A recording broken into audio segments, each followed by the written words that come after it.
هدف از نصب این لوله پایین آوردن فشار مخزن روغنه تا کمی بالاتر از فشار مکش باشه.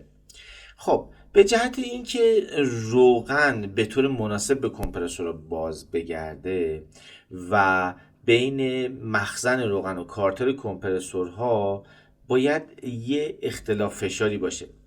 یعنی چی؟ یعنی اینکه فشار مخزن باید کمی بالاتر از فشار ساکشن باشه که همون فشار کارترمون هستش. خب برای این منظور روی مخزن ابتدای لوله آی شیر تنظیم کننده فشاری رگولاتور نصب میشه.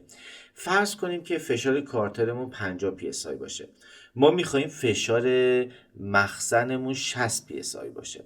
خب این 10 پی اس آی اختلاف فشار باعث میشه که روغن در اثر اختلاف فشار به کارتر کمپرسور برگرده. خب پس شیر تنظیم کننده فشار روی مخزن رو روی 60 پی اس آی تنظیم میکنیم.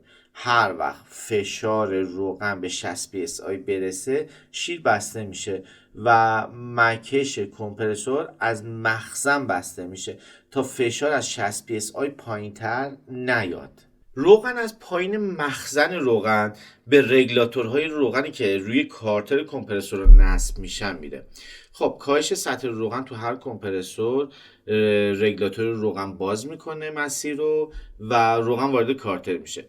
توی خط برگشت روغن به رگولاتورها از فیلتر روغن هم استفاده میشه، ساید گلس هم میذاریم.